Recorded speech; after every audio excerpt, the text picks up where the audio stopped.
Mulai. Assalamualaikum warahmatullahi wabarakatuh. Alhamdulillahirabbil alamin wa bihi nasta'inu ala umuri dunya waddin. Wassalatu wassalamu ala asrafil anbiya'i wal mursalin sayyidina Muhammadin wa ala alihi wa sahbihi ajma'in wa man tabi'ahum bi ihsanin ila yaumiddin, amma ba'd. Ya alimu ya fattah iftah lana futuhal arifin. Yang sama-sama kita hormati Ibu Kepala Sekolah SDN 1 Kemang, yang kami hormati Ibu pengajar praktik dalam hari Ibu Hermaturisya SPD MPD, yang kami hormati Ibu pemateri Ibu Era Kurnianingsi SPD MPD, Bapak Ibu hadirin wa hadirat, para peserta seminar ini dengan tema membudayakan budaya positif di sekolah.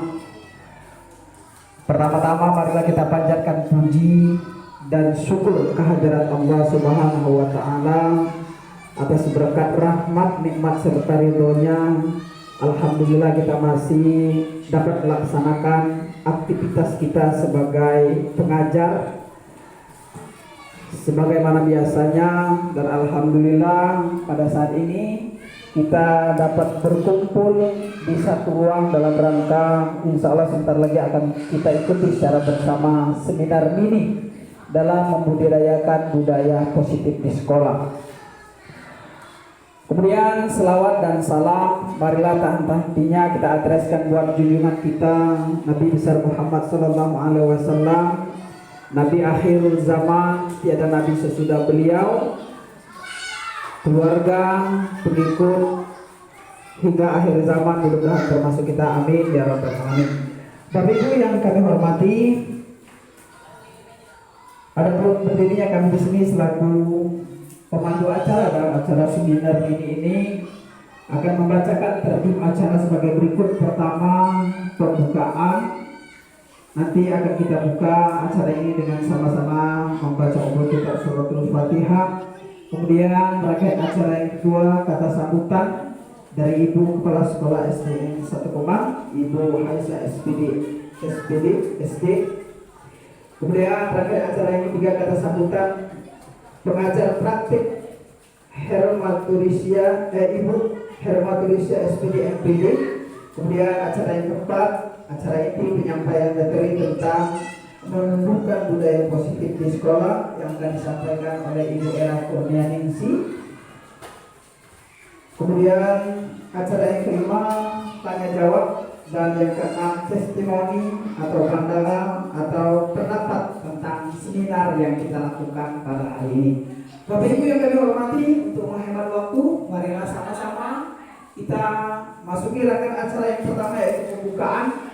Marilah sama-sama kita kita buka acara yang insya Allah yang barokah ini dengan sama-sama membaca kitab suratul Fatihah.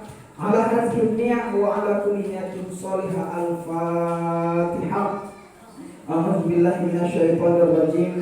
Bismillahirrahmanirrahim. Alhamdulillahirabbil alamin. Arrahmanir rahim. Maliki yaumiddin. Iyyaka na'budu wa iyyaka nasta'in. Ihdinas siratal mustaqim. Siratal ladzina an'amta 'alaihim ghairil maghdubi 'alaihim waladdallin. Amin. Bapak Ibu yang kami hormati, mudah-mudahan sekali lagi dengan pembacaan umul kitab suratul Fatihah terkhusus untuk acara kita pada pagi hari ini dapat berjalan dengan lancar. Kemudian mudah-mudahan Allah Subhanahu wa taala melimpahkan ilmunya kepada kita, dan mudah-mudahan ilmu yang kita dapat pada pagi hari ini dapat bermanfaat dan bisa kita ajarkan kepada orang lain dan bisa kita praktekkan dimanapun kita berada, amin ya rabbal alamin. Bapak Ibu yang kami hormati, melakukan rangkaian acara yang kedua, marilah sama-sama kita dengarkan kata sambutan dari Ibu Kepala Sekolah SDN 1 Kemang. Dalam hal ini akan disampaikan langsung oleh Ibu Haisa SPD SD waktu dan tempat kami persilakan. Warahmatullahi wabarakatuh. Yang terhormat Ibu Kepala Sekolah SD 4 Kemang dan 3 Kemang dan semua Bapak Ibu guru peserta seminar pada siang hari ini. Puji syukur kehadiran Allah SWT yang mana pada hari ini kita masih diberinya banyak nikmat, terutama nikmat sehat dan nikmat umur yang masih ada. Selawat serta salam kita curahkan kepada junjungan kita Nabi besar Muhammad Sallallahu Alaihi Wasallam beserta keluarga, sahabat dan para pengikutnya sampai akhir zaman. Saya ucapkan selamat datang kepada ibu-ibu peserta seminar. Juga terima kasih kepada ibu-ibu yang telah bersedia hadir untuk mengikuti seminar mini ini. Baiklah Bapak Ibu, selanjutnya saya akan menyampaikan sedikit tanggapan atau ulasan yang saya ketahui tentang guru penggerak ini. Tanggapan yang pertama, program guru penggerak sangat pas untuk menjawab tantangan pembelajaran yang di saat ini, di mana siswa yang diajarkan adalah generasi milenial. Yang kedua, saya sangat mengapresiasi program guru penggerak. Harapan kami semoga beliau ini dapat membimbing kita, khususnya Bapak Ibu guru, dalam kegiatan belajar mengajar di sekolah kita masing-masing atau di sekolah kita, sekolah tetangga kami. Dan akhirnya tujuannya semoga dapat menciptakan generasi penerus bangsa yang berkualitas, terutama dapat menciptakan generasi yang Pancasilais. Saya berpesan kepada guru penggerak agar dapat mengimbaskan ilmunya yang diperoleh kepada guru-guru, kepada kami semuanya ini ya. Kepada ibu-ibu peserta, ya jangan takut, ya jangan sungkan, jangan malu-malu. Apa yang ingin ditanyakan, insya Allah beliau ini bisa menjawab pertanyaan ibu-ibu. Selanjutnya saya sangat mendukung Bu Emma dan Bu Era dengan adanya program guru penggerak ini.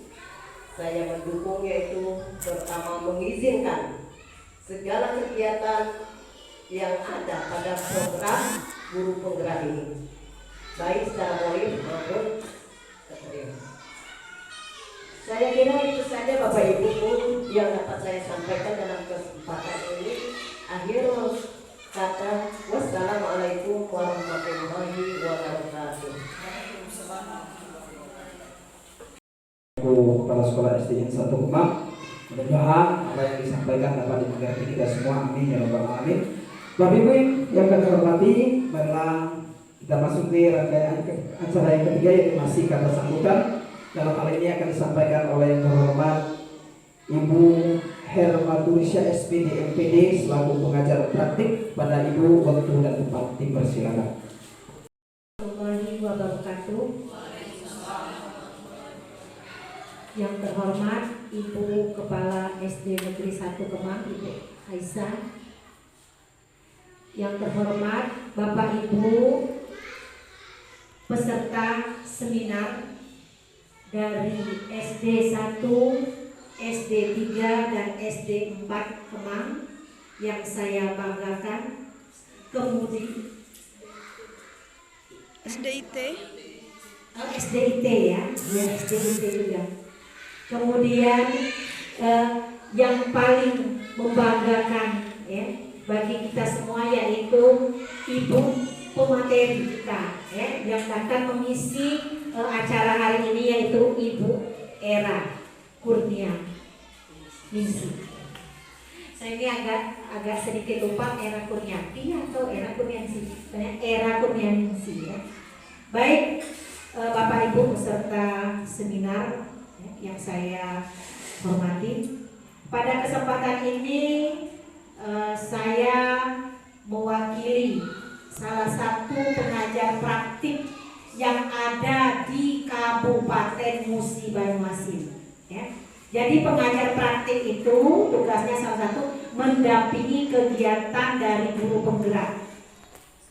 Nah, di Kabupaten Musi Banyuasin ini ya tidak banyak Bapak Ibu, untuk angkatan kelima ini hanya kurang lebih 14 orang ya pendamping untuk guru penggerak, yaitu PP kalau kami mengatakannya pengajar praktik, untuk mendampingi setiap kegiatan yang diadakan oleh guru penggerak seperti saat ini yang Ibu Era lakukan. Nah, Bapak Ibu ya, ini sebagai motivasi kita semua ya. Alhamdulillah saya beritahukan kepada Bapak Ibu, ternyata di Kecamatan Sangadesa ini ada 4 orang guru penggerak yang terpilih dari seluruh Indonesia ini untuk angkatan 5. Salah satunya yaitu Ibu Era ini yang mengajar di SD 1 Kemang. Apakah yang lainnya tidak terpilih? Ya tidak, karena itu semuanya kompetisi, bersaing Bapak Ibu ya. Termasuk saya juga, dari berapa ribu peserta ya se-Indonesia, alhamdulillah saya juga terpilih untuk pengajar praktik. Sesuai dengan doa dan usaha kami ya, mungkin Allah mengabulkan. Saya pernah mengatakan dengan Ibu Era, ayo Ibu Era kita melo, biar kalau Ibu Era terpilih saya mendapat, ternyata diijabah oleh Allah ya. Jadi Bapak Ibu ya, ini ada kesempatan untuk angkatan 8 Ibu Era ya. Tidak menutup kemungkinan ya, Bapak Ibu yang mau ikut dalam guru penggerak silakan mendaftar melalui SIM PKB. Apakah sulit? Ya, yang namanya pekerjaan Bapak Ibu memang ada tantangan, tetapi saya dengan Ibu Era akan siap membantu ya. Apa saja yang Ibu tanyakan, yang Ibu butuhkan, nanti kami siap mensupport, membantu supaya Bapak Ibu juga bisa lolos ya. Nah, karena di situ nanti Bapak Ibu ya, Bapak Ibu nanti ada tugas menjawab pertanyaan ya sesuai dengan petunjuknya, kemudian nanti mengupload data kita ya dan sebagainya. Nanti Bapak Ibu juga dites untuk mengajar ya, mengajar untuk menunjukkan kemampuan Bapak Ibu. Nah, kami berdua ya, saya dan Ibu Era ini sudah melaluinya, jadi bisa berkata demikian. Nah, sekarang apa sih guru penggerak ya? Ini perlu saya sampaikan juga. Nanti ada yang belum jelas atau masih abu-abu. Guru penggerak itu Bapak Ibu ya, guru yang menggerakkan, guru yang tergerak ya. Dalam hal apa? Untuk memajukan ya, mengajukan perkembangan dunia pendidikan. Salah satunya seperti ini. Apakah wajib? Nah, kalau ditutup wajib ya, memang saat ini belum wajib. Tetapi inilah jawaban guru penggerak ya, tanpa dipaksa tergerak untuk mengikuti, tanpa terpaksa menggerakkan ya, apa yang menjadi tujuan dari dunia pendidikan. Keuntungannya apa Bapak Ibu ya? Melalui pembelajaran daring ya, kami ini daring Bapak Ibu ya. Ibu Era juga tahu ya, bahwa kami selalu mendapat materi-materi yang lebih up to date, maksudnya yang lebih dahulu dari Bapak Ibu. Bagaimana cara menyampaikan materi, kemudian bagaimana kaitannya dengan siswa, bagaimana dengan perkembangannya dengan kurikulum, semuanya terjawab melalui pembelajaran. Nah, itu dibimbing karena nanti ada fasilitatornya. Kalau ada permasalahan, ada segala macam, itu nanti bisa diselesaikan di situ. Sekarang kendalanya, ada tidak kendalanya? Ada Bapak Ibu. Karena kami belajar itu ya, ada waktu. Alhamdulillah, Bu Era ini tidak mengganggu ya. Kalau saya kemarin mengganggu. Kenapa? Pagi, ada jam 6 Bu. Jam 6 pagi itu sampai jam 3 sore. Nyambung lagi sampai jam 5 sore. Malamnya istirahat mengerjakan tugas ditunggu sampai jam 12 malam. Itu kalau saya, ya. Tapi alhamdulillah Ibu Era ya tidak seperti itu Bu ya. Jam 1 mungkin karena ada keluhan kami ya di situ. Jam 1 dia belajar, tapi sampai malamnya masih sama. Nah, jadi untuk Bapak Ibu kalau berminat, dan saya mendukung sekali ya. Untuk ini ada SD saya ya. Saya tidak jemu-jemunya ngomong ayo, saya bantu. Ibu Era juga bisa bantu ya. Apa kesulitannya? Cara ngisinya ya. Karena apa? Saya dengan Ibu Era ini ibaratnya sesuatu itu harus ditagih. Karena kami itu tidak tahu ilmu itu sudah ada di kepala kami, tapi karena tidak ditagih, lupa kami menularkannya. Nah, kenapa? Ya, ini tantangan Bu. Ya, jadi jangan sungkan-sungkan Bapak Ibu ya yang ada di sini tanya. Karena apa? Kami pertemuan kemarin kurikulum merdeka itu nanti wajib semua ini melakukannya tahun 2023 awal Januari. Nah, ini salah satu persiapannya Bapak Ibu ya.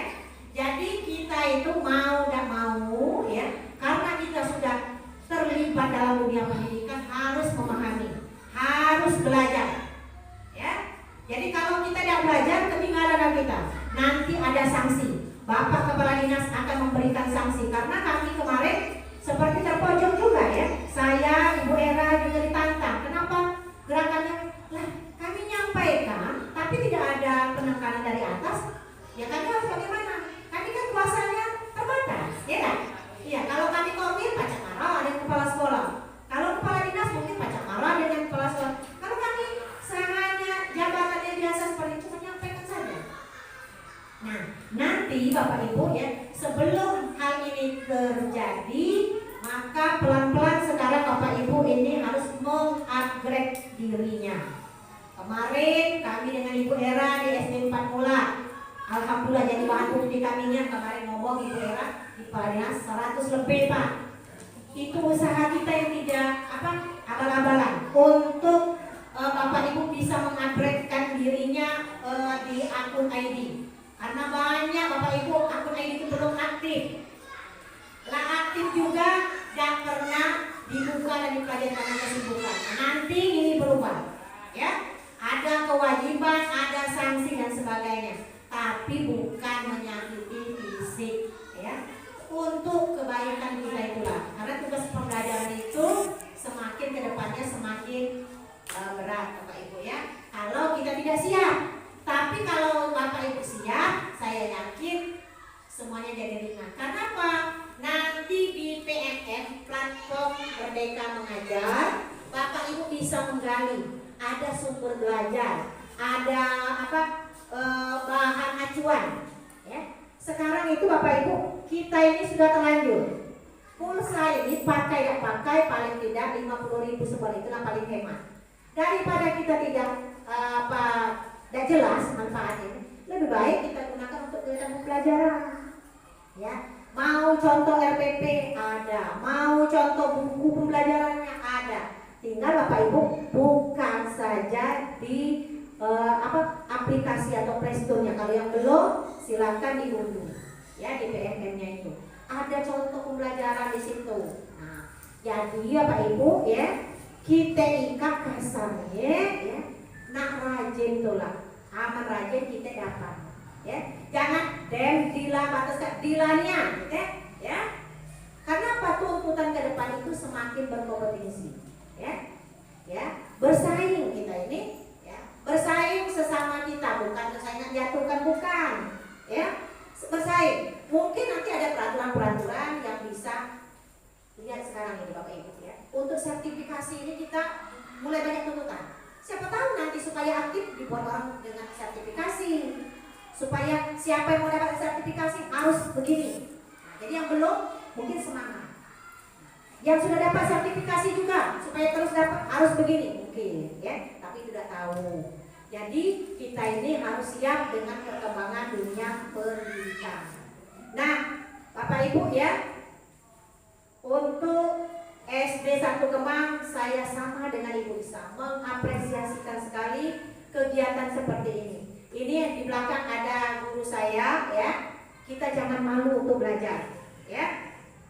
Di sini ada Ibu Era, bisa kita tanya. Yang Bapak Ibu masih ada ganjalan belum paham, silakan. Nanti yang belum misalnya terjawab bisa jadi PR pembelajaran kami ke berikutnya. Ya. Jadi Bapak Ibu tidak menutup kemungkinan untuk belajar di guru penggerak itu bahwa oh yang ASN betul. Tidak. Semuanya boleh untuk guru, ya. Karena yang TK saja boleh, yang guru PAUD juga boleh. Di situ yang P3K boleh, yang honor juga boleh. Karena apa? Guru penggerak itu menggali pembelajaran yang terbaru dan terbaru yang bisa diterapkan di sekolah, di lingkungan sekolah, nantinya mengimbas ke sekolah lain. Ya. Nah, jangan dulu mikir dapat apa, yang jelas dapat ilmu. Ya. Percayalah Bapak Ibu ya. Kita yang belajar, kita yang dapat ilmu. Kita yang dapat sesuatu yang terbaik. Ya. Nanti yang menilainya ya, mungkin dengan sen juga dengan cuan itu kaget ada jalannya deh. Percayalah Bapak Ibu ya. Setiap kegiatan pembelajaran kita lakukan itu dengan tulus dan ikhlas ada hasilnya. Nanti dijawab ya. Bapak Ibu akan semakin mahir.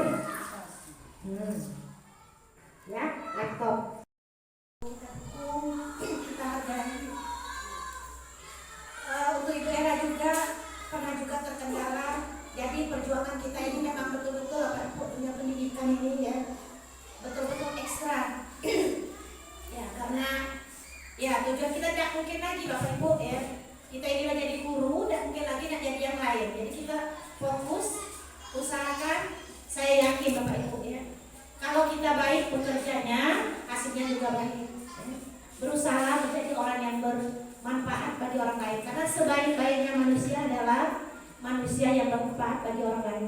Jadi, ya, Bapak Ibu ketika mengajar dengan baik, insya Allah berarti bermanfaat bagi orang lain, bagi siswanya, ya, bagi masyarakat dan lingkungannya. Percayalah Bapak Ibu, terutama Allah, malaikat dan sebagainya akan menilai kebaikan kita itu nanti diberi ganjaran yang lain. Ya. Jadi, jangan semuanya dipikirkan semata-mata hanya karena sesuatu. Ya.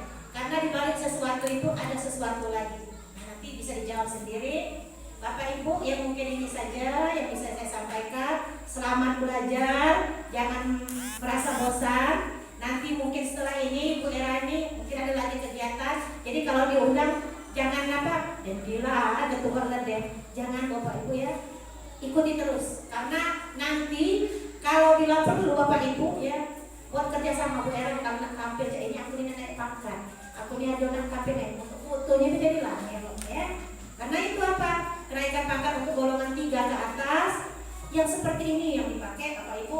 Ini nilainya berapa Bu Era? 4 atau 3? 4. Nah, jadi kalau golongan 3B ke atas itu ditindak 3 PTK. Inilah masuk gambar PTK. Oleh bajunya, kostumnya ganti-ganti bel. Nah, ya. Saya kasih seperti ini apa tipnya. Nah, mungkin cukup dulu di sini. Saya ucapkan terima kasih kepada Ibu Era yang selamat berjuang Bu Era ya. Untuk ibu-ibu juga selamat belajar dan saya akhiri wabillahi taufiq wal hidayah. Assalamualaikum warahmatullahi wabarakatuh. Ya SPD MPD. Bapak Ibu yang kami hormati, satu benang merah yang dapat kami tarik bahwa pada dasarnya manusia ini semuanya terkhusus untuk orang-orang yang beriman itu ingin menjadi manusia yang terbaik di sisi Allah khususnya dan pada umumnya di kalangan manusia itu sendiri. Dengan bahasa agamanya hablum minallahnya bagus, kemudian hablum minan nas secara horizontalnya dia baik. Ibu-ibu kata ibu tadi sebaik-baiknya kita siapa yang banyak manfaatnya untuk orang lain. Kalau bahasa Nabi SAW, khairun nasi anfa'uhum linnas. Manusia yang paling baik kata Nabi, siapa yang terbanyak manfaatnya bagi manusia yang lain. Bapak Ibu, mudah-mudahan kita menjadi manusia yang baik. Amin ya rabbal alamin. Bapak Ibu yang kami hormati, langkah ke rangkaian acara yang keempat, acara inti pencapaian materi tentang menumbuhkan budaya positif di sekolah yang akan disampaikan oleh yang terhormat Ibu Era Kurnianingsih. Secara sistematik insya Allah akan disampaikan. Ibu-ibu Ada bocoran pertama dia akan memaparkan tentang pembukaan atau perubahan paradigma, kemudian dilanjutkan dengan materi modul 1.4 tentang budaya positif, kemudian praktek membuat keyakinan kelas, kemudian restitusi dan menjelaskan restitusi itu sendiri. Bapak Ibu yang kami hormati, sekali lagi kepada Ibu Era Kurnianingsih waktu dan tempat kami persilakan.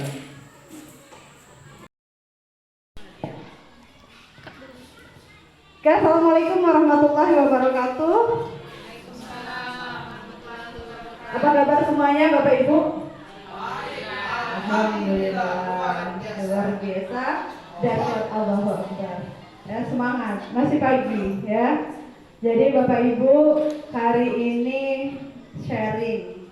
Sharing itu bukan berarti saya yang di depan ini lebih tahu. Mungkin sebenarnya Bapak Ibu itu sudah mempraktekkannya di sekolahnya masing-masing. Hanya saja baru tahu, oh itu ternyata pembelajarannya tentang itu. Ya, jangan dipikirkan yang berat-berat. Hari ini adalah aksi nyata modul 1.4 tentang seminar menumbuhkan budaya positif di sekolah.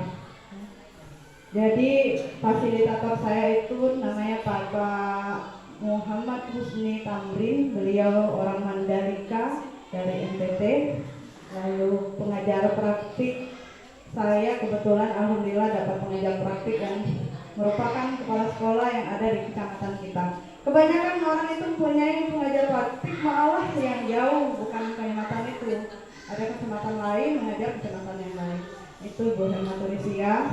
Lalu ada kepala sekolah kami. Nah, kalau Bu Hermaturisia ini adalah pengajar praktik yang mendampingi praktik-praktik baik kami tentang modul-modul. Tapi Bu Kepala Sekolah merupakan pengajar praktik saya untuk mengaplikasikan di sekolah. Ya. Jadi ada dua sebenarnya pengajar praktik. Hanya tidak ada gelar saja satunya Bu. Saya karena sudah punya gelar Kepala Sekolah. Bapak Ibu, perkenalkan, nama saya Era Kurnianingsih. Saya guru kelas 5 SD Negeri 1 Kemang. Alhamdulillah. Sudah mengajar itu 15 tahun ketika masuk Dapodik, namun sebelum masuk Dapodik itu mulai 2001 sudah menjadi honorer.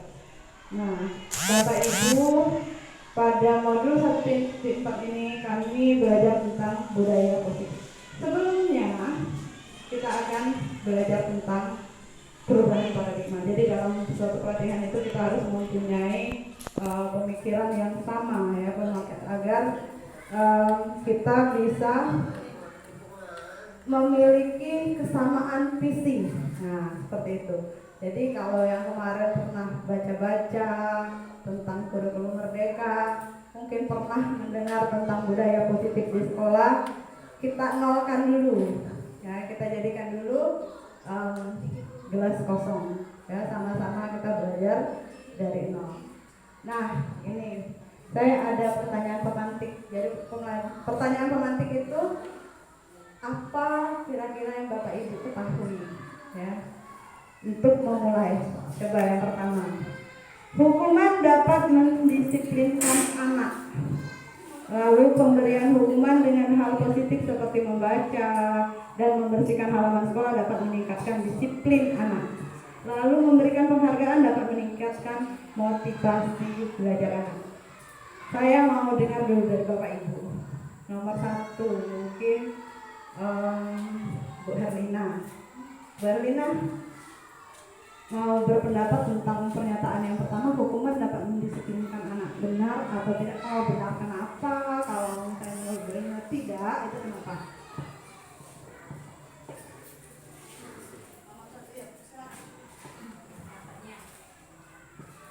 Baiklah, terima kasih untuk Bu Era memberikan kesempatan kepada saya, yaitu tentang apakah Anda setuju dengan pernyataan ini. 1. Hukuman dapat mendisiplinkan anak. Baiklah, saya jawab, hukuman yang dapat mendisiplinkan anak itu baik untuk siswanya, begitu juga baik untuk gurunya. di mana di situ kita mendidik anak belajar disiplin, baik itu dalam waktu belajar maupun di lingkungan sekolah.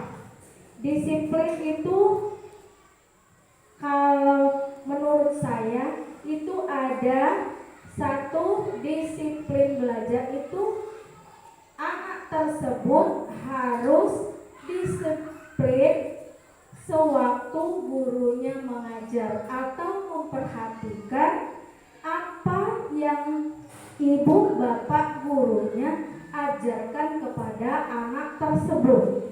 Kedua, seorang guru itu memberi disiplin kepada anak baik di lingkungan sekolah tentang kebersihan, di mana kebersihan itu untuk diri kita ataupun anak-anak tersebut. Jadi dengan adanya kita memberi disiplin kepada anak baik waktu di kelas atau di lingkungan sekolah, itu memberi kebiasaan terhadap anak tersebut, karena kita perlu memberi atau menanamkan disiplin kepada anak tersebut dari pendidikan dasar. Jadi setelah anak tersebut mendalami atau kebiasaan dia menjalankan disiplin dari SD, nanti setelah dia melanjutkan ke SMP atau ke tingkat atas, dia sudah tertanam apa yang pernah dia terima dari waktu dia di SD. Jadi cuma itu yang dapat saya sampaikan. Sebelumnya saya terima kasih. Terima kasih Bu Erlina. Jadi saya paham tadi yang dijelaskan Bu Erlina, ternyata disiplin itu harus dibiasakan agar terbawa nanti ke tingkat berikutnya. Sekarang pertanyaannya Bu, ya, ini bagi ibu dan bapak-bapak semuanya, setuju nggak bahwa hukuman itu bisa mendisiplinkan anak? Ada yang mau berpendapat setuju tidak? Hukuman yang kita berikan kepada anak, ya, kalau dia berbuat salah itu bisa mendisiplinkan anak. Ada yang mau berpendapat? Silakan, Ibu. Bapak, ayo jangan malu-malu. Menurut ini nggak ada apa ya? Nggak ada apa ya? Benar salah. Silakan berpendapat. Silakan mungkin dari SD 4 ada yang mau mewakili. Setuju tidak? Hukuman itu bisa mendisiplinkan anak. Ya silakan Bu.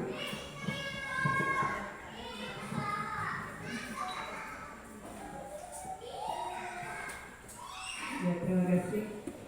Menurut saya, apakah Anda setuju dengan pernyataan dengan hukuman dapat mendisiplinkan anak? Menurut saya sangat setuju Bu, karena dengan adanya hukuman tadi kita membiasakan anak tersebut untuk mendisiplinkan. Karena disiplin itu ditanam sejak dini Bu.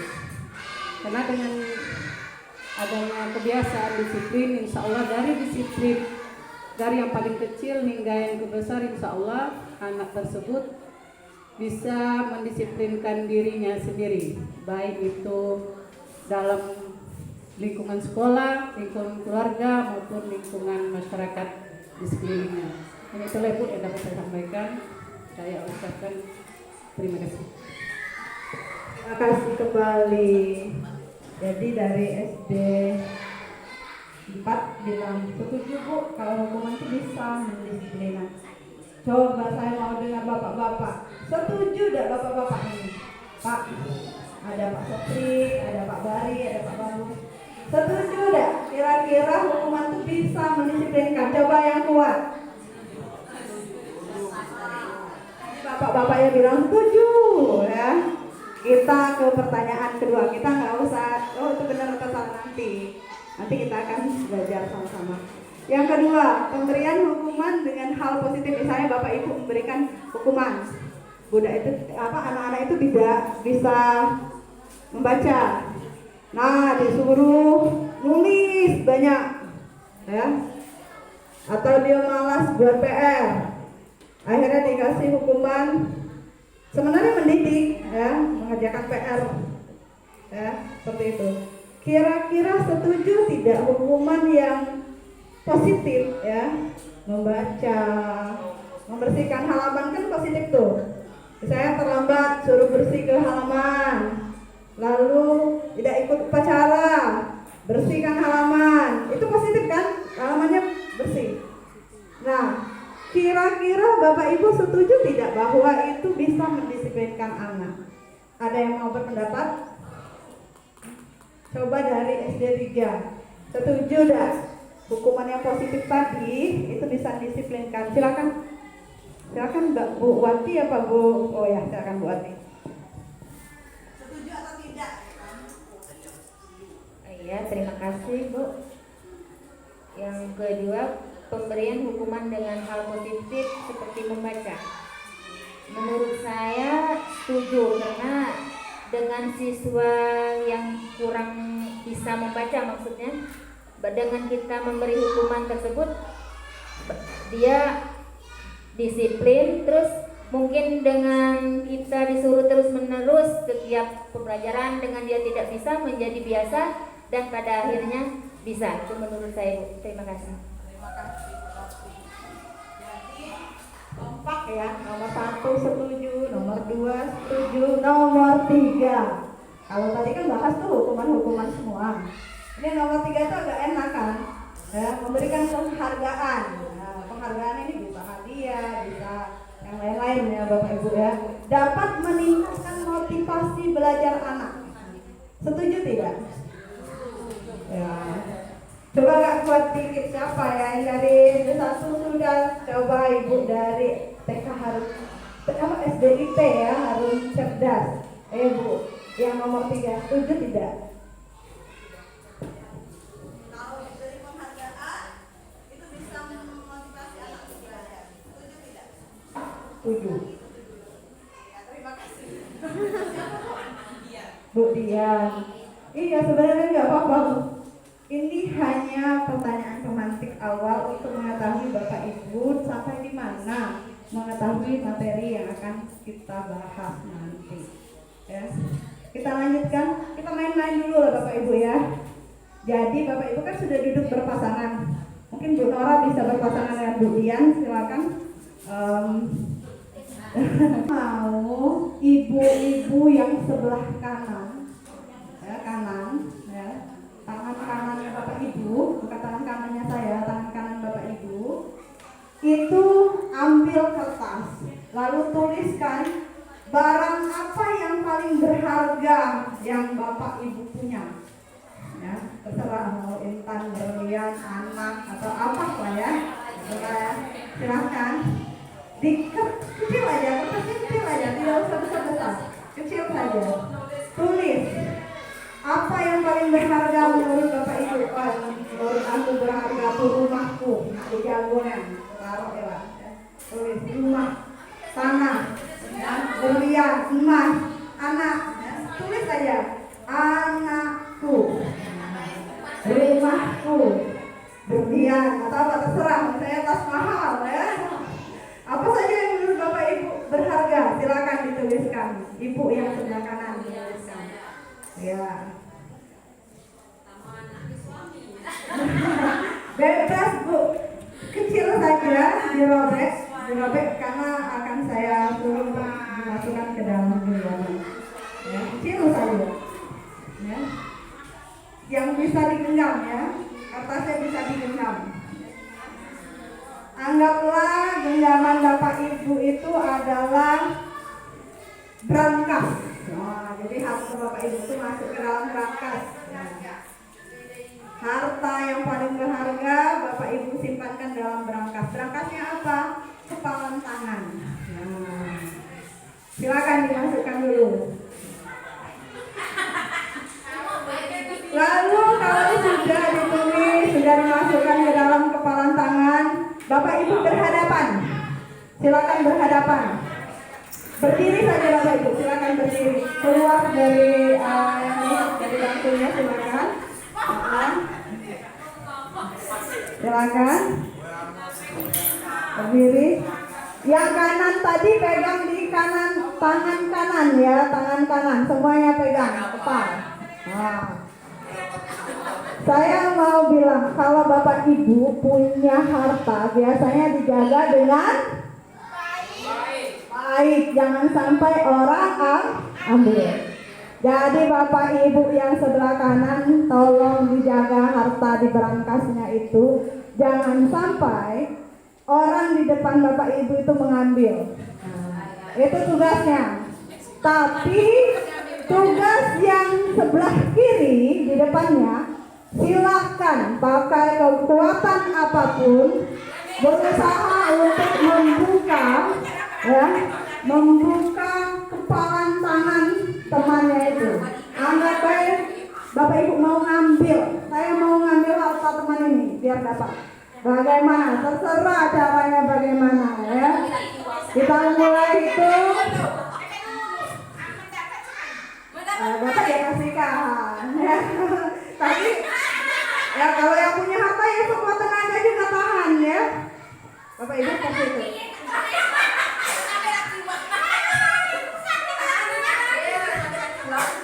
Baik, kita mulai. 1, 2, 3.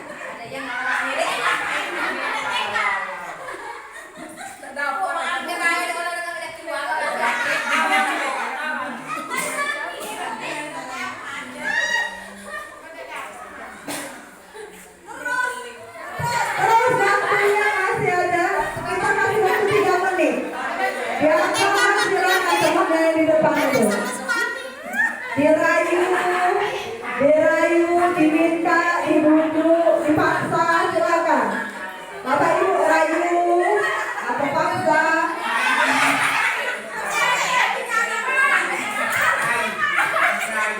Dipaksa, ditarik, dikritik, silakan. Bagaimana caranya?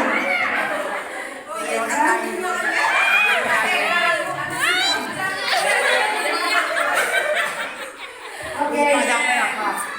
Silakan dulu.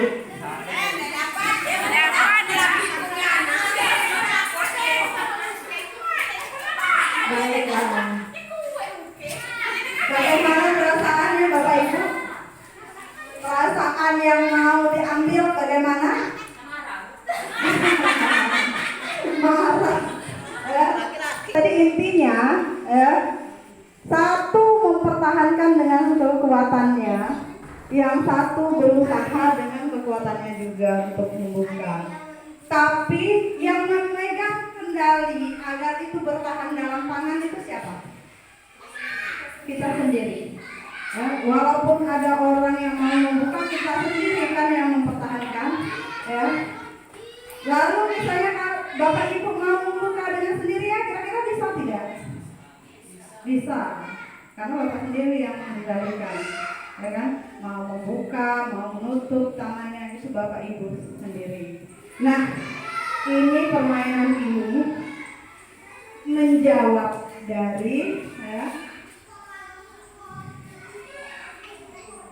ilusi kontrol yang Bapak Ibu selama ini miliki. Jadi Bapak Ibu selama ini kita tuh berilusi ya, bahwa kita itu bisa mengendalikan anak murid kita. Padahal kenyataannya sekuat apapun, dengan cara apapun, mau itu dengan lemah lembut, bujukan, gertakan, ya, hukuman, ya, kekerasan, kalau anak itu sendiri tidak mau membuka dirinya untuk menerima, maka tidak akan bisa. Itu namanya teori kontrol. Jadi ilusi kita selama ini ya, bahwa guru itu mengontrol murid, bukan. Yang mengontrol murid adalah mereka sendiri. Ya, kita tidak bisa mengontrol murid kita. Hanya mereka sendiri yang bisa. Mau belajar itu murid kita, ya, itu. Ilusi bahwa kritik dan membuat orang merasa bersalah dapat menguatkan karakter. Bapak Ibu pernah bayangkan anak-anak ketika mereka tidak buat PR. Bapak Ibu setengah mati marah. Kira-kira terulang lagi tidak? Kira-kira kalau ada anak gak ber-PR, ya, hari ini dia tidak ber-PR. Nah, kira-kira setelah Bapak Ibu marah, apakah nanti sampai nanti dia tidak akan ber-PR?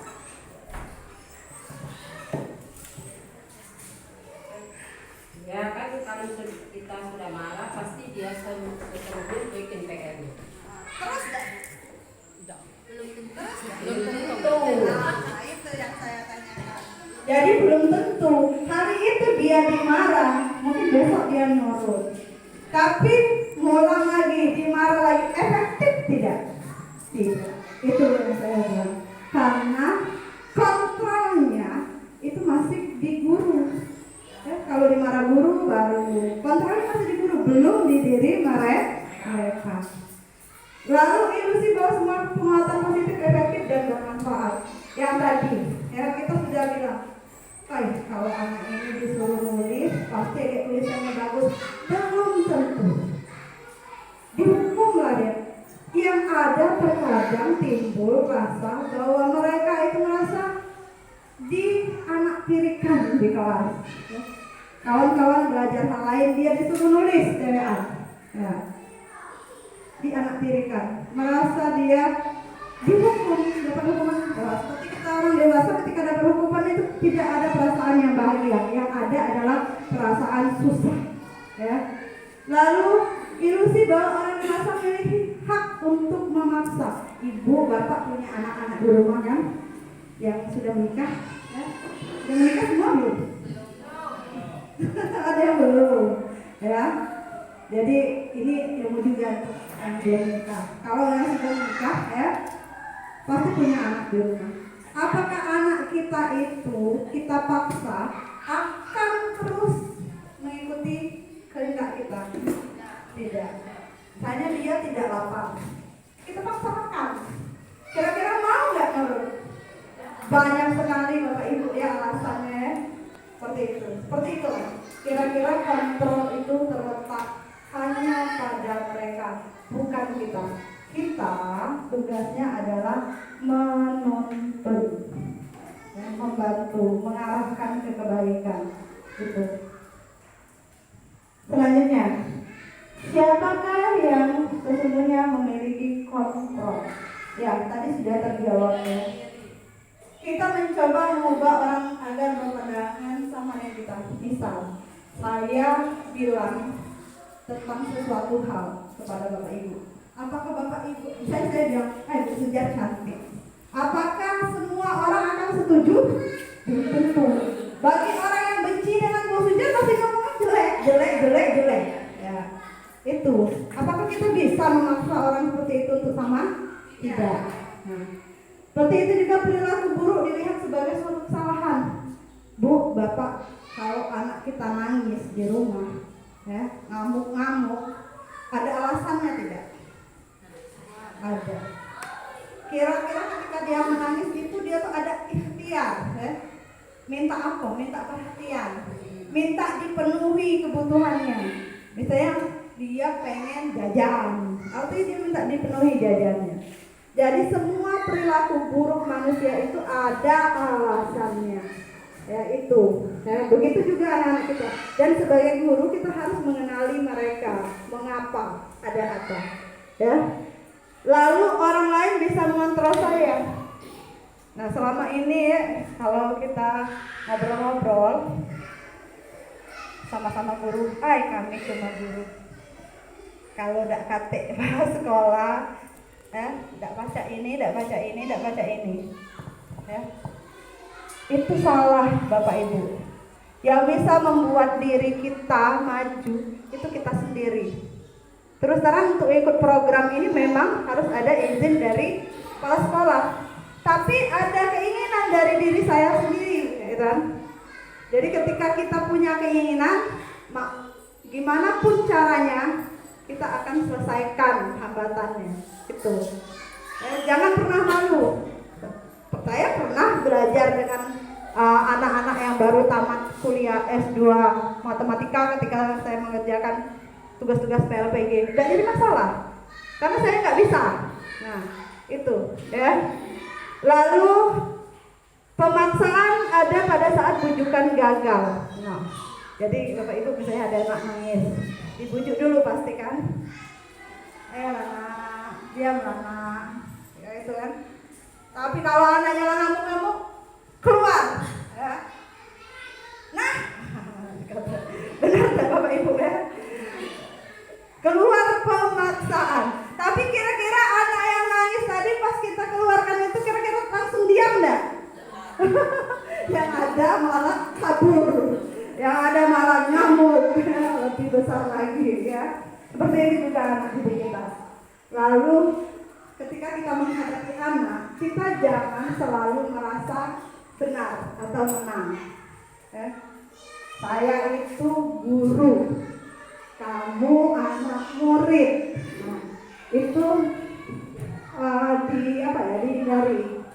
Jadi yang benar itu adalah bahwa kita sama-sama. Ya. Pembelajaran ini kita sama-sama. Ibu guru, kalian murid. Ibu belajar, kalian belajar. Ya, tidak ada yang super power. Guru itu terus belajar. Kadang-kadang kita belajar sebenarnya dengan anak-anak murid kita ya. Nih, Bapak Ibu. Disiplin positif itu berasal dari teori kontrol tadi. Ya, yang kita bahas. Jadi teori kontrol yang disampaikan oleh Dr. William Glasser itu sebenarnya kita guru tidak bisa mengontrol orang lain. Ibu misalnya sholat, Allahu Akbar. Ada orang yang langsung ambil wudhu. Ada kayak dulu orang masjid belum turun. Nantilah sampai jam sholat berikutnya masih ada waktunya. Ada tidak yang seperti itu? Ada. Nah itu karena kontrol masing-masing tadi, ya. Walaupun misalnya Bu Norah bangun ya, subuh, tapi motor masih ngantuk. Dulu lah ya, adik aku nyusul. Seperti itu. Itu kan artinya kontrolnya berdiri kita.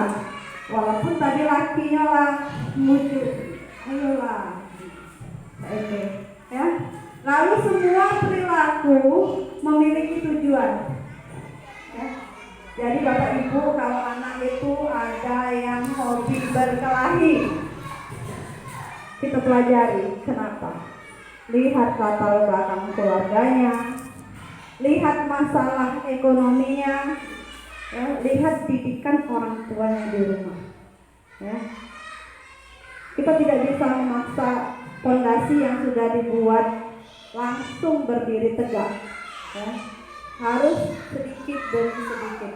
Ya, Bapak Ibu pernah lihat orang buat fondasi kan dikit-dikit, nggak langsung terus kayak itu. Kalau yang langsung itu ketahanannya lebih ini ya, lebih tidak mudah hancur ketimbang yang buatnya bertahap seperti itu. Lalu model berpikir menang-menang tadi dan kolaborasi. Bapak Ibu praktekkan nanti. Bapak Ibu duduk di ruang kelas. Ya. Anak Bapak Ibu dekati seperti teman. Ya. Ketika mereka disuruh akan lebih gampang ketika Bapak Ibu memposisikan diri Bapak Ibu sebagai guru. Ya, ketimbang teman. Seperti ini, saya pernah duduk kayak gitu kan. Mereka lihat handphone. Saya sedang main handphone. Kepo katanya. Ibu lagi buka apa? Jawab aja, jangan dimarah. Ibu lagi buka Facebook. Dia nanya lagi, Facebook ibu apa namanya? Sebutin lagi. Seperti itu. Maka mereka akan merasa dihargai. Nah, ketika kita minta sesuatu dengan mereka, bertanya juga seperti mereka, maka mereka akan menjawab sama baiknya dengan kita menjawab. Anak kita jawab dengan baik-baik, maka mereka akan menjawab dengan baik-baik. Saya pernah tanya anak-anak itu, apa masalahnya belajar di rumah? Curhatnya panjang lebar. Anak itu siap. Karena mengapa mereka merasa nyaman dengan saya? Karena saya tidak marah. Coba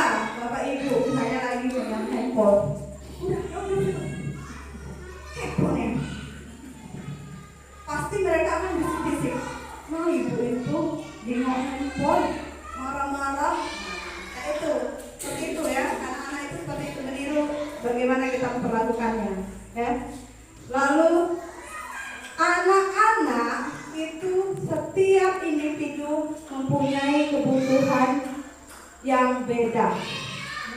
Misal anak-anak yang berasal dari keluarga kaya, dia tidak butuh lagi kebutuhan tentang kebutuhan sehari-hariannya. Tapi kadang-kala mereka butuh kasih sayang. Nah, anak-anak itu kadang-kala di sekolah cari perhatian dengan gurunya. Jadi kita harus paham ini kebutuhannya apa.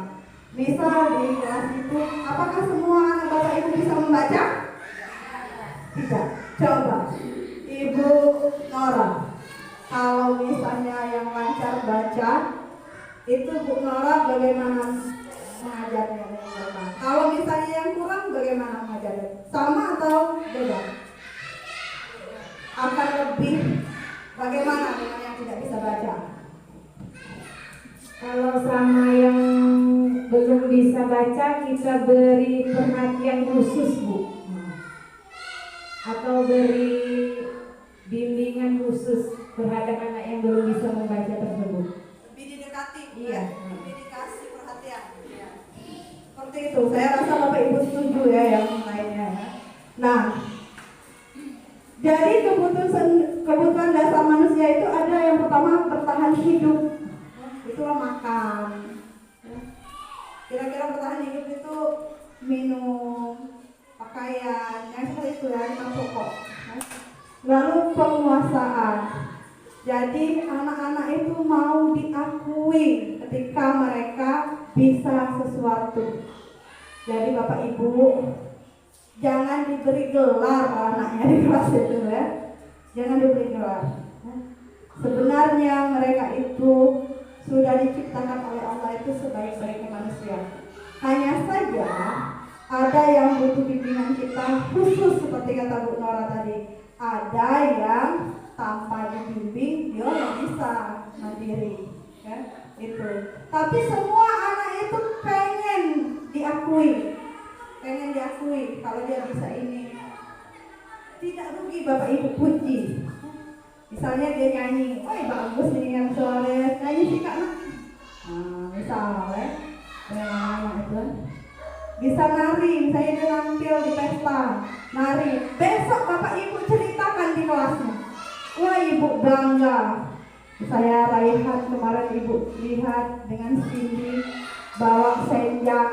Wah bagusnya. Nak dikembangkan lagi nak. Nah itu dia pengen bahwa penguasaannya itu diakui. Lalu kasih sayang dan rasa diterima. Ini kebanyakan kalau yang kurang perhatian di rumah biasanya mencari perhatian di sekolah. Ya. Lalu kesenangan, hobi. Ya. Anak-anak itu ada yang bisa mendengar. Ya. Dia tipikal visual. Ada anak-anak itu yang senang melihat. Misalnya Bapak Ibu itu lihat gambar. Ada yang keduanya, ada yang mau berkegiatan game. Nah, jadi semua kebutuhan mereka itu beda-beda, ya, kesenangan mereka, hobi mereka. Ada yang biasa menggambar. Nanti sebenarnya ada di materi modul berikutnya namanya pembelajaran berdiferensiasi. Itu anak-anak harus diberikan bantuan untuk mengembangkan kebiasaan mereka tersebut. Jadi kalau Ibu buat soal satu, tidak harus mereka mengumpul soal itu semuanya berbentuk tulisan. Boleh berbentuk gambar cerita, boleh berbentuk cerita, lukisan, silakan. Nanti ya belum masuk ya, ini baru disiplin positifnya saja. Lalu ada kebebasan. Ya. Bebas dalam artian ya Bapak Ibu, mereka itu tidak merasa dipenjara di sekolah. Ya. Kira-kira kalau anak Bapak Ibu itu merasa dipenjara di kelas, senang nggak ke sekolah? Tidak. Ya. Apalagi misalnya ada beberapa guru yang tidak disukai. Kira-kira bagus tidak nilainya ketika guru itu yang mengajar? Tidak kan? Karena tadi mereka merasa kebebasannya diambil. Nah, jadi motivasi juga ada 3. Kalau dari dulu kita lihat lihat sistem pembelajaran di Indonesia ini, kalau anak bersalah itu selalu dihukum. Dari dulu, dari zaman dulu. Kita lihat sekarang, zaman sekarang. Apakah hukuman itu berhasil? Apa anak yang terus dihukum itu berhasil? Tidak.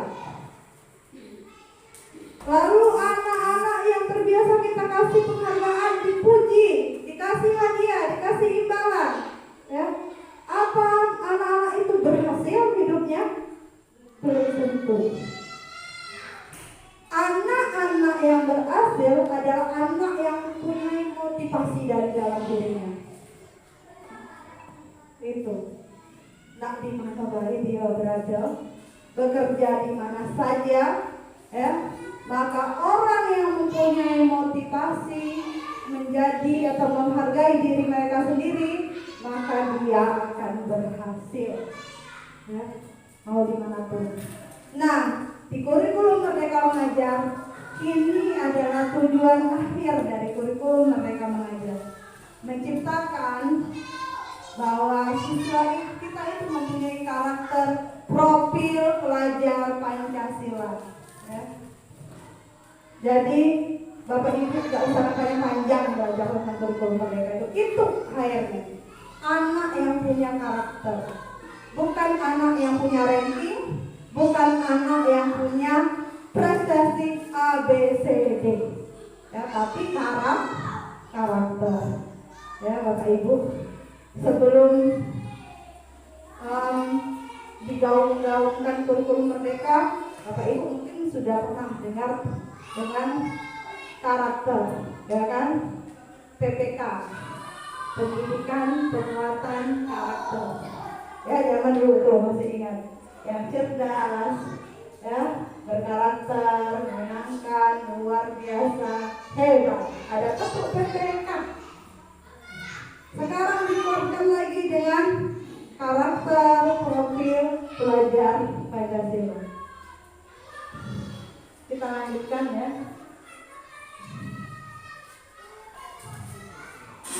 Nih, merdeka.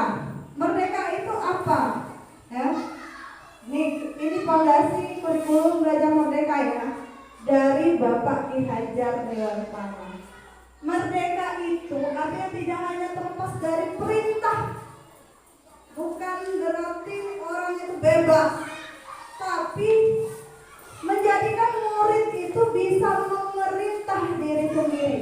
Memerintah diri sendiri keluar PR, memerintah diri sendiri untuk buat latihan, ya, itu yang dimau. Memerintah diri sendiri untuk tertib mengikuti kegiatan sekolah, itu yang dimaksud dengan merdeka, ya.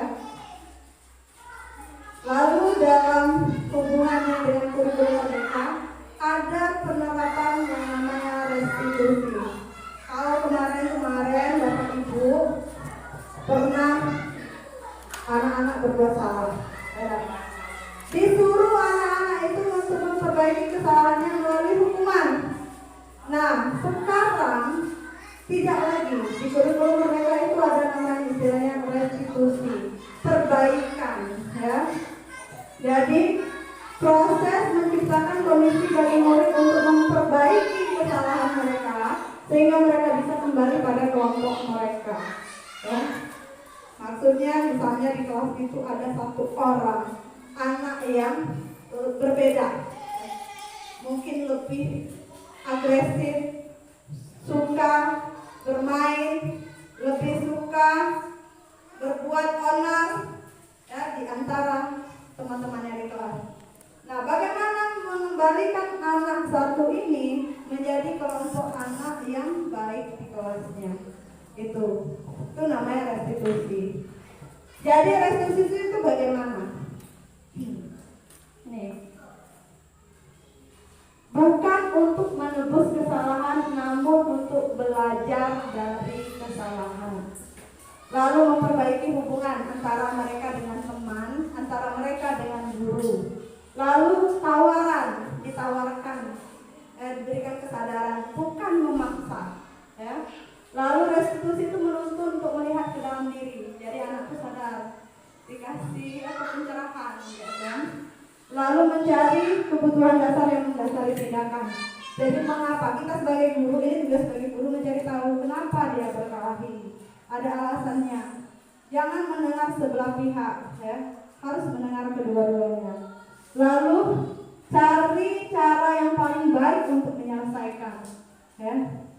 Anak sendiri yang bisa menentukan. Ditanya Bapak Ibu, ya, bagaimana kamu bisa menyelesaikan permasalahanmu? Minta mereka, pendapat mereka, ya.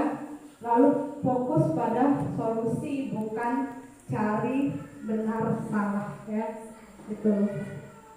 Nih, aturan yang pertama sebelum Bapak Ibu membuat restitusi, tentunya Bapak Ibu harus membuat keyakinan kelas.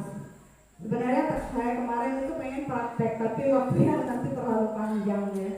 Jadi ini pengetahuan saja dan saya akan berikan beberapa contoh. Jadi kalau Bapak Ibu selama ini punya peraturan kelas, ya kan, harus mendengarkan ketika guru mengajar, misalnya harus mengerjakan tugas, ya, anak-anak mengerjakan PR tepat waktu, anak-anak berbaris di depan kelas, ya, sebelum masuk ke kelas dengan tertib. Itu peraturan. Nah, peraturan-peraturan ini Bapak Ibu bimbing menjadi keyakinan. Bagaimana caranya? Nih, saya kasih tahu. Bapak Ibu nanti pulang ke sekolah, masuk ke ruangannya, lalu ditanyakan, anak-anak, bagaimana kelas impian anak-anak? Nah, jadi nanti Bapak Ibu masuk ke ruang kelasnya masing-masing. Tanya dulu, ya, cita-cita anak Bapak Ibu itu apa? Nak, mau jadi apa besar nanti? Itu jawabannya macam-macam, apalagi zaman sekarang ya, sudah banyak macamnya, ya. Nah, kalau sudah, Ibu mau tanya, kelas impian anak-anak itu seperti apa? Mau diapakan kelas kita ini biar anak-anak itu nyaman, ya, belajarnya senang, ya. Mau diapakan? Tulis. Nah, suruh mereka tulis di kertas. Setelah mereka tulis, nanti suruh satu persatu ke depan, tulis di papan tulis. Misalnya ada yang nulis, saya merasa senang kalau gurunya baik-baik, tidak marah-marah. Terserah, bebas, ya. Jangan dimarah Bu. Kalau misalnya saya merasa senang kalau bapak itu tidak ngajar, tidak apa, ya, kita dengarkan, ya. Terserah, bebas, merdeka mereka mau menyampaikan pendapat apa. Saya merasa senang kalau Bu Era ada nunjuk PR banyak-banyak. Nah, misal, itu saya merasa senang kalau anak-anaknya tertib. Ada yang seperti itu nulis. Saya merasa senang kalau kelas saya bersih. Lalu saya merasa senang kalau teman-teman tidak nganggu. Nah, biasanya ada seperti itu, ya. Setelah ditulis oleh mereka, itu impian anak-anak. Nah, Bapak Ibu tanya, impian tadi diambil, disortir. Nah, ini impian kelas nak, kalau ini impian pribadi. Nah, disortir. Oh, ini impian kelasnya. Nah, sudah impian kelasnya tadi.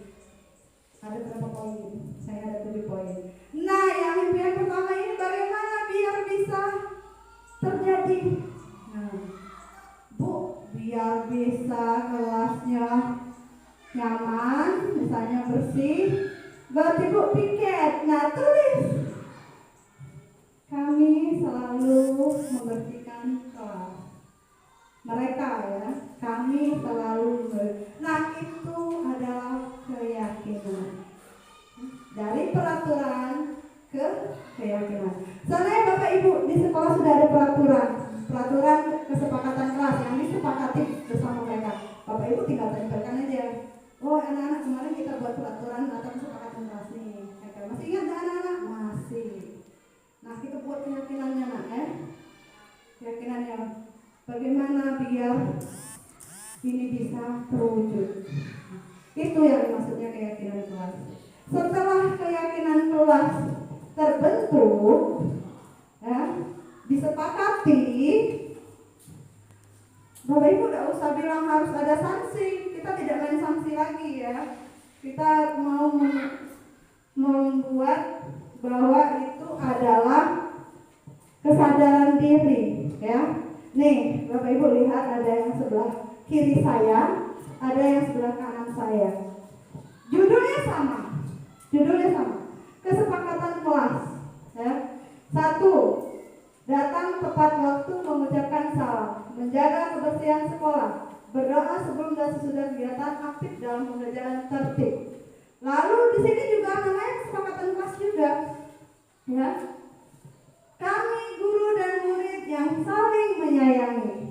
Kami murid yang semangat belajar. Kami murid yang peduli dengan teman-teman.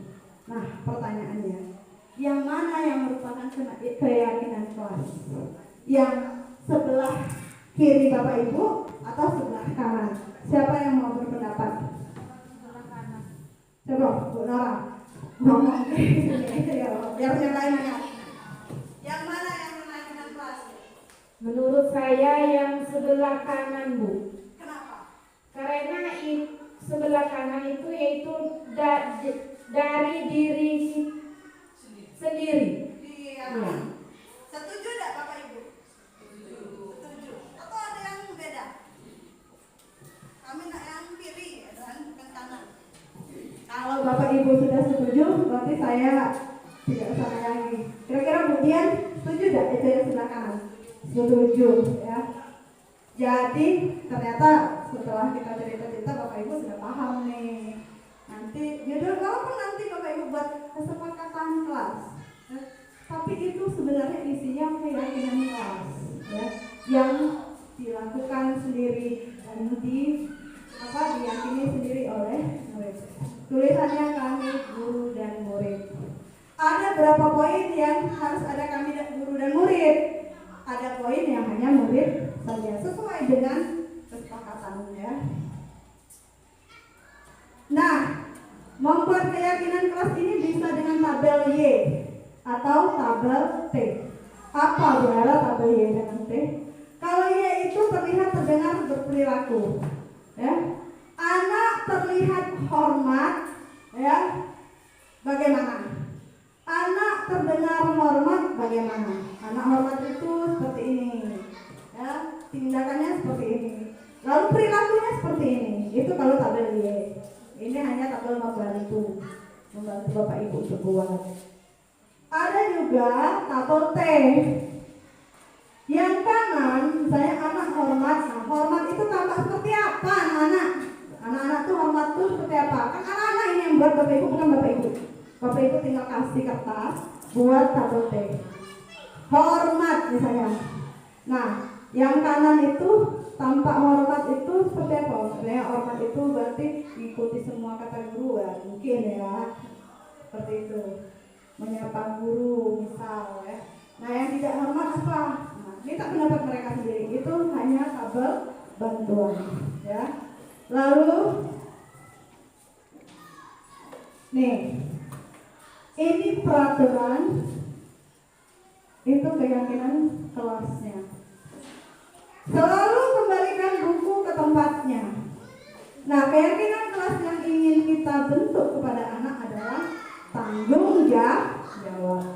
Kami, murid dan guru, memiliki sikap tanggung jawab. Itu misalnya kalimatnya ya. Nanti saya berikan kepada kepala sekolahnya materinya ya, kalau mau belajar. Lalu ini kita akan main sedikit Bapak Ibu ya. Siap main-main? Siap ya. Jadi ada tindakan guru. Mencatat 100 kali di dalam buku kalimat saya tidak akan terlambat lagi. Karena terlambat ke sekolah ya. Itu hukuman atau konsekuensi? Ya Bapak Ibu. Hukuman 100 Bu lihat ya. Kalau yang nomor 2 apa? Lari mengelilingi lapangan basket 2 kali karena terlambat hadir ke sekolah. Ayo. Terlambat hadir. Hukuman kata Bu Dian. Kalau yang lain, ada yang lain?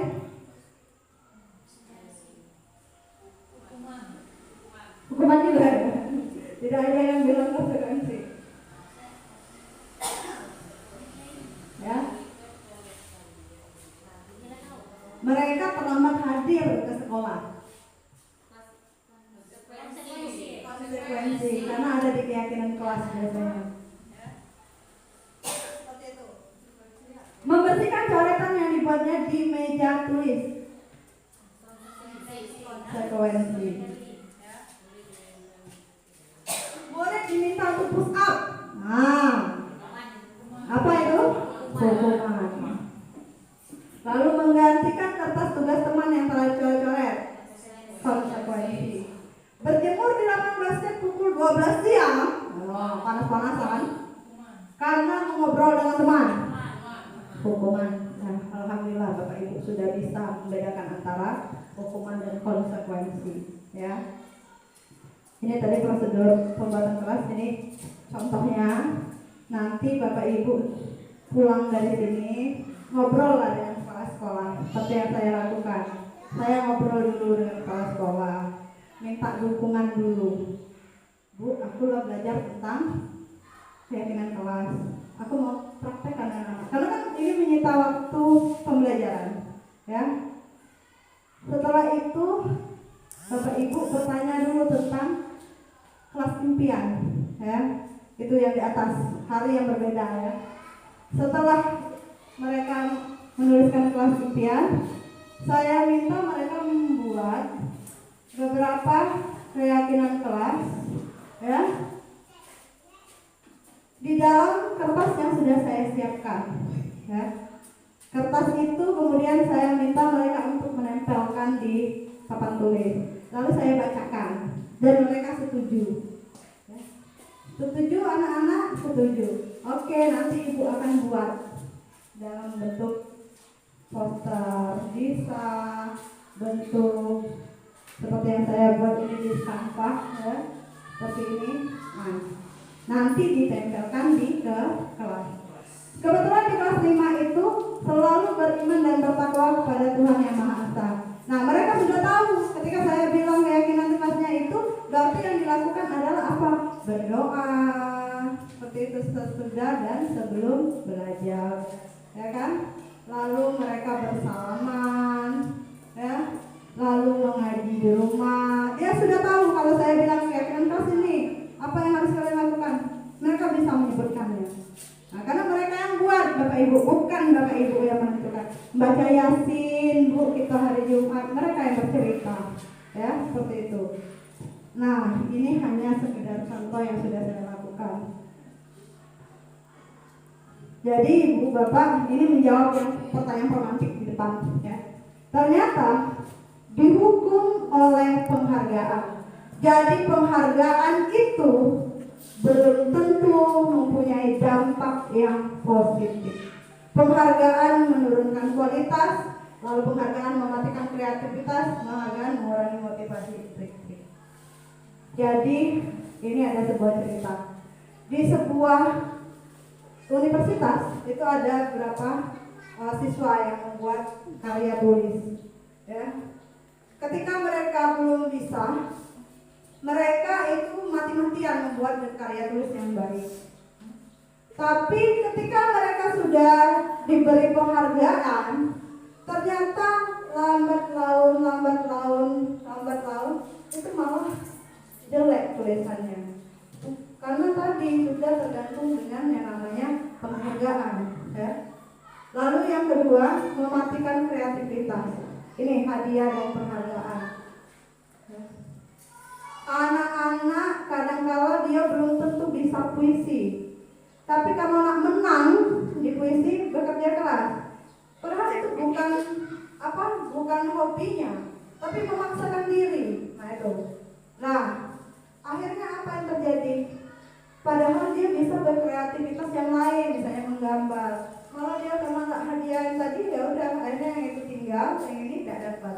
Itu maksudnya, ya. Lalu penghargaan itu menghukum. Seperti ini Bapak Ibu, ketika Bapak Ibu memberikan ranking di kelas 1, 2, 32 di belakang. Nah, nomor 32 ini balik ke rumah, ya, kira-kira apa yang mereka hadapi?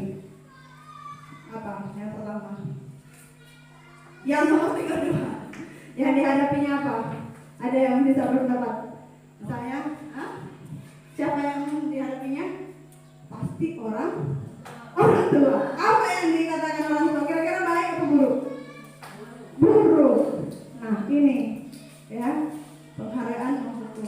Jadi dia merasa, ya Allah, bodohnya aku, sialnya aku, ngapalah aku bodoh, ngapalah aku tidak pintar. Nah, itu ya, itu. Dan yang tadi pintar merasa tinggi Pak, aku juara 1, lain 1. Nah, Bu, hukuman tidak boleh, penghargaan tidak boleh, bukan tidak boleh. Caranya saja. Tadi hukuman dengan restitusi dan keyakinan, ya kan? Sekarang penghargaan dengan apa, Bapak Ibu? Menumbuhkan motivasi dalam diri. Jadi kalau kita nyuruh buat sesuatu, jangan dijanjikan dulu. Ya? Jangan dijadikan, kalau kamu besar nilainya, ya, akan Ibu berikan ini. Jangan. Tapi setelah beberapa saat penilaian itu terus bagus, Bapak Ibu bolehlah dengan memberikan nilai yang besar itu penghargaan. Bapak Ibu punya 100 excellent, itu penghargaan. Mereka bangga, keluar dia, bukunya tunjukin di kawan-kawan. Itu akhirnya apa yang terjadi? Teman-teman yang lain, wow, itu motivasi. Yang itu yang penghargaan yang benar, ya. Nih, apakah Anda setuju dengan tindakan Pak Seno terhadap IPA? Mengapa? Nih ada kisah Pak Seno, ya. IPA kurang menguasai pelajaran matematika, sehingga pada saat pelajaran tersebut berlangsung dia banyak terdiam diri atau menggambar di buku pelajarannya. Pada saat guru matematika, yaitu Pak Seno, menanyakan pertanyaan, IPA gugup. Pertama karena dia tadi itu tidak ngerti, tidak senang. Terus ditanya, pas ditanya itu mungkin terkejut kan, gugup. Ketika dia gagal menjawab pertanyaan Pak Seno itu, teman-teman yang lainnya itu tertawa, mentertawakannya. Kira-kira setuju tidak Bapak Ibu dengan guru seperti ini? di grup. Setuju tidak? Ya. Ini apa yang dilakukan Pak Seno itu adalah menghukum secara sosial dia di kelas. Ya, itu. Menurut Anda, tindakan Pak Seno terhadap IPA adalah sebuah hukuman atau konsekuensi? Hukuman atau konsekuensi? Hukuman. Ya, hukuman. Kalau dia tidak ngerti, itu bukan salah dia. Mungkin Pak Seno harus mencari tahu apakah metodenya salah atau kurang menarik medianya, atau anak ini butuh bantuan khusus gitu. Jadi jangan kita menghukum anak padahal yang salah adalah guru. Anak-anak itu ada 3 kebutuhan, ya. Auditorium, ada visual, ada kinestetik. Sudah belum Bapak Ibu memenuhi kebutuhan itu? Nah, itu yang harus dicari tahu, ya. Nih, hukuman itu menyakitkan, ya.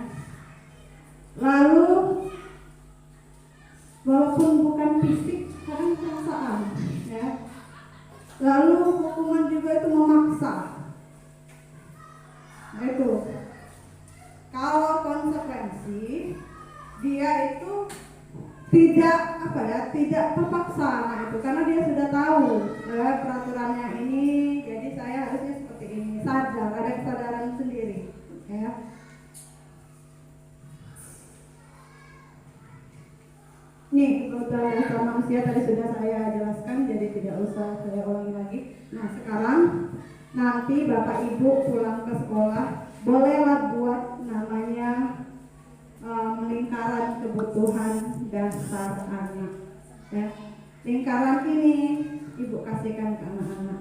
Nah, kamu merasa diterima atau disayangi kalau bagaimana di kelas. Nah, kamu biar bisa dikatakan mampu bagaimana di kelas. Ya.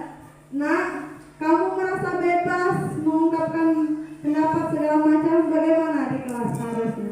Begitu juga anak-anak biar senang di kelas bagaimana. Minta kepada mereka. Insya Allah jawaban anak tidak semuanya sama, pasti ada perbedaan. Ini untuk kita refleksi sebagai guru, ya. Nih, dunia berkualitas. Sebenarnya ini ke kita ya, ke guru. Siapakah orang-orang yang paling penting dalam hidup Anda? Ya, misalnya anak. Lalu nilai-nilai kebajikan apa yang terpenting dalam hidup Anda? Kalau saya nilai adalah nilai kejujuran. Ya. Jadi saya itu paling benci dengan orang yang galak bohong. Ya, itu misal contoh. Ya.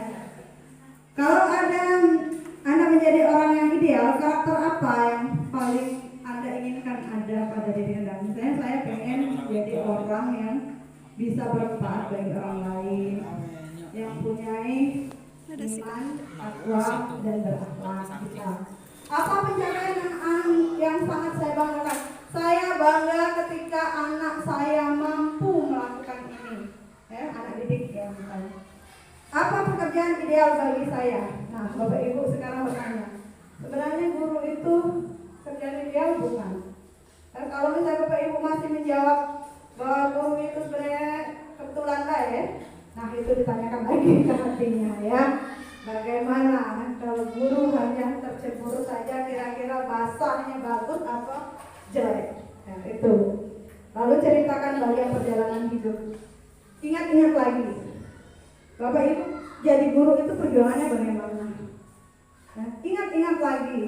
Ketika Bapak Ibu ingat, maka Bapak Ibu akan menghargai diri sendiri, ya.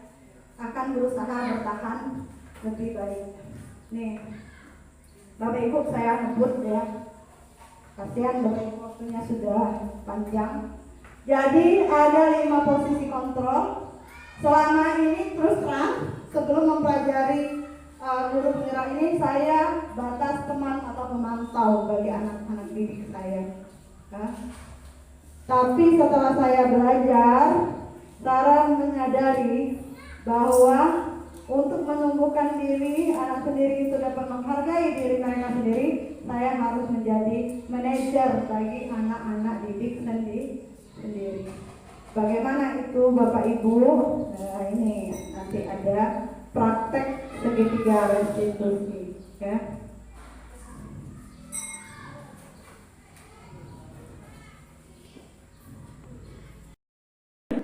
Pada saat itu kamu melakukan apa?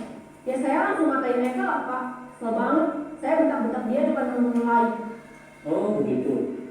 Pasti kamu melakukan seperti itu karena suatu alasan tertentu kan? Iyalah, masa saya diam saja Pak. Ya saya bela diri lah. Masa saya dituduh tukang fitnah? Ya wajar lah. Mempertahankan harga diri itu sesuatu yang penting buat kamu. Untuk itu kamu tidak bertindak lebih gegabah lagi, hanya membentak-bentak. Iya Pak. Untung saya masih bersabar dan hanya membentak saja. Sudah gemes padahal, saya pasti bela diri lah. Ya pasti ya. Tapi kamu memilih untuk tetap bertahan dan bersabar. Kamu memilih untuk tidak berbuat lebih parah lagi kan? Iya. Nah, sekarang coba kita lihat lagi tindakan kamu yang bentak-bentak Eka di kelas. Tindakan kamu itu kira-kira sesuai dengan keyakinan kelas atau prinsip kamu tidak? Enggak lah Pak. Capek Pak jadi pemarah. Jadi keyakinan atau prinsip mana yang kurang sesuai dengan keinginan kamu? Ya, saya sebenarnya sangat menghargai orang lain. Mungkin saat itu saya menjadi emosi, jadi tidak menunjukkan sikap itu. Kamu meyakini tidak? Menghargai orang lain itu penting buat kamu. Yakinlah Pak. Iya, setuju. Kita harus saling menghargai. Namun, ada juga keyakinan yang kita sepakati yang perlu kita jalankan apabila kita sedang marah, bukan? Ya, saya bisa lebih proaktif, mulai dengan diri sendiri. Saya bisa jadi lebih sabar, mengambil waktu jeda untuk berpikir. Kira-kira kamu bersedia memperbaiki masalah ini tidak? Sedia, Pak. Kalau kamu memperbaiki masalah ini, kamu akan menjadi orang seperti apa? Saya akan menjadi orang yang bertanggung jawab kali ya, Pak. Dan senantiasa proaktif. Iya, menurut kamu bagaimana rasanya menjadi orang seperti itu? Ya nyaman lah. Bangga bisa bersabar dan menahan diri. Baiklah kalau begitu. Yuk kita pikirkan bagaimana memperbaiki masalah ini.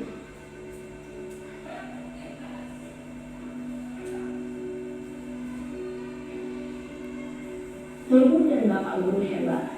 Baru saja kita menyaksikan contoh bagaimana seorang guru berada dalam posisi manajer menggunakan penerapan segitiga restitusi. Mari kita bahas satu persatu. Pada sisi pertama, menstabilkan identitas berdasarkan pada prinsip bahwa membuat kesalahan adalah bagian dari proses pembelajaran. Sisi pertama dari segitiga ini berperan menggeser identitas murid dari identitas gagal ke identitas sukses. Murid yang sedang bertingkah laku yang tidak pantas atau menarik diri saat itu sedang mengalami identitas gagal. Bila kita mengkritiknya, maka posisinya tidak akan berubah. Kita bisa mengajukan pernyataan-pernyataan ini. 1. Membuat kesalahan sesuatu yang wajar. 2. Manusia tidak ada yang sempurna. 3. Kita bisa memperbaiki masalah ini. 4. Saya tidak menanyakan kesalahannya. Saya lebih fokus bagaimana memperbaiki masalah ini. 5. Apakah saat ini kamu tengah menjadi orang yang baik untuk dirimu sendiri? Pada sisi kedua, validasi tindakan yang salah berlandaskan pada prinsip bahwa setiap perilaku berupaya memenuhi suatu kebutuhan tertentu. Guru yang telah memahami teori kontrol akan bergeser dari pemikiran stimulus respon menjadi proaktif dan mencoba untuk mengenali tujuan dari perilaku murid, mengenali dan mengakui kebutuhan murid ini dapat memperbaiki hubungan dengan murid tersebut. Pernyataan atau pertanyaan bisa disampaikan dengan nada suara tidak menghakimi atau memojokkan, sehingga dapat mengembalikan murid pada posisi positif. 1. Kamu bisa saja bertindak lebih gegabah lagi dari ini. 2. Kamu bukan melakukannya tanpa suatu alasan tertentu. 3. Kamu melakukannya karena mempertahankan sesuatu yang penting bagimu. 4. Mungkin kamu bisa mempelajari suatu perilaku baru yang lebih efektif. Bersediakah kamu mempelajarinya? Selanjutnya, kita akan simak sisi terakhir, yaitu menanyakan keyakinan. Teori kontrol menyatakan bahwa pada dasarnya kita termotivasi secara intrinsik.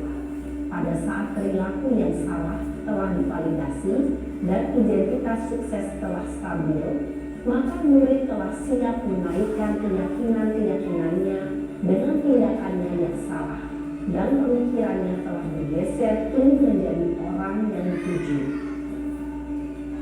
Pertanyaan-pertanyaan ini dapat menaikkan keyakinan-keyakinan yang dianut murid. 1. Sebagai keluarga atau kelas, apa yang kita yakini? 2. Nilai-nilai apa yang telah kita sepakati? 3. Seperti apa gambaran sebuah kelas yang ideal bagi kamu? 4. Kamu ingin menjadi orang seperti apa?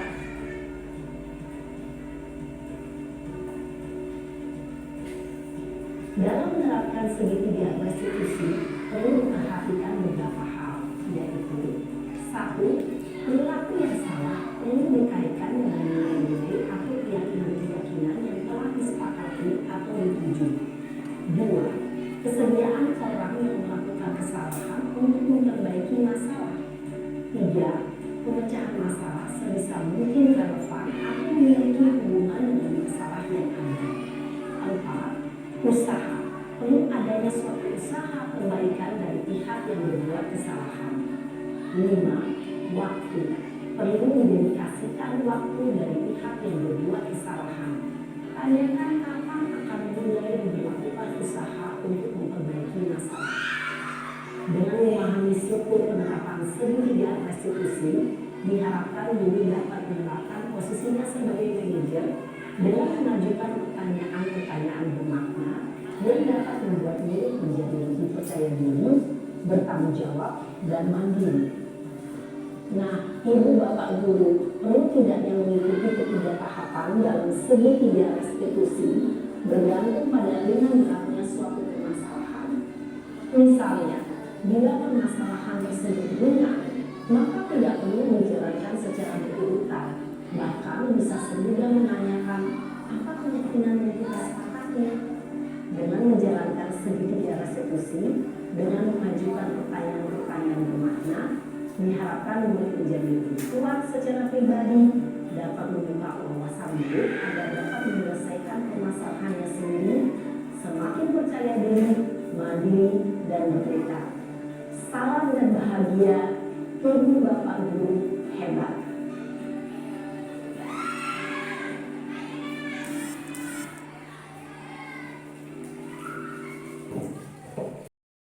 Jadi setelah menonton tadi, sebenarnya saya sudah mencoba mempraktekkan dengan kalau ini membuat skenario.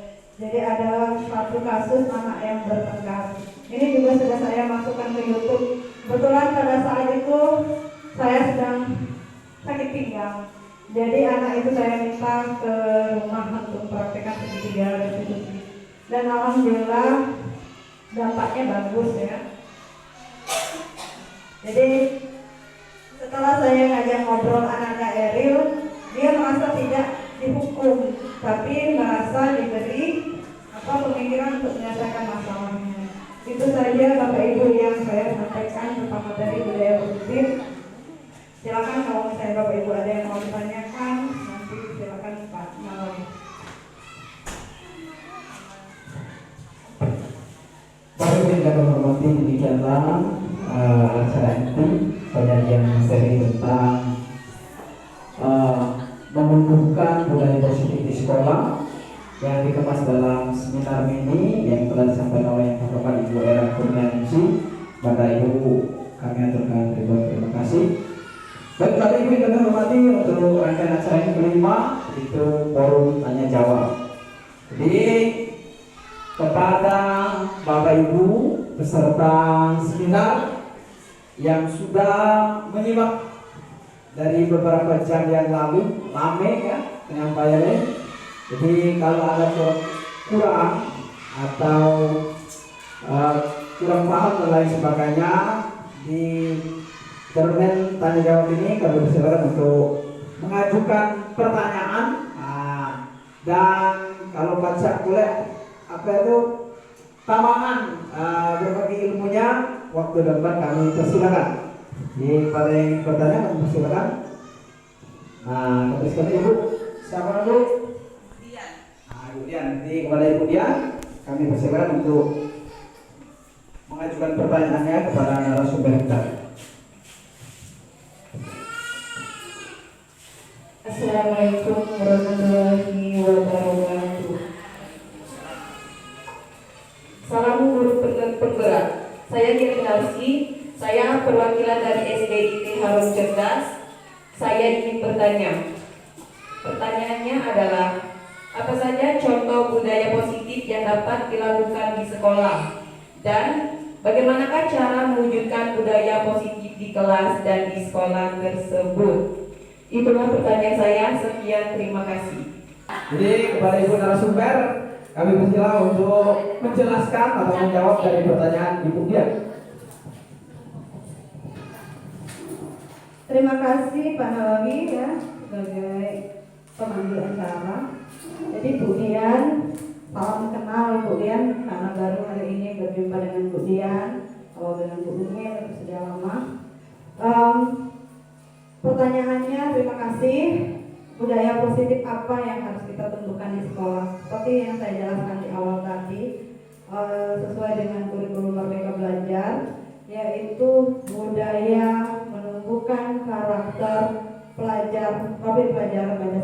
di sana ada 6 poin Bapak Ibu ya. Yang pertama adalah menjadikan siswa itu beriman, bertakwa, dan berakhlak mulia. Nah, jadi budaya positif itu yang pertama ditanamkan. Lalu nanti ada bernalar kritis. Lalu ada dia mandiri. Lalu berkebinekaan. Ya. Ada 6 pilar Bapak Ibu. Nah, tergantung dengan visi misi sekolah Bapak Ibu.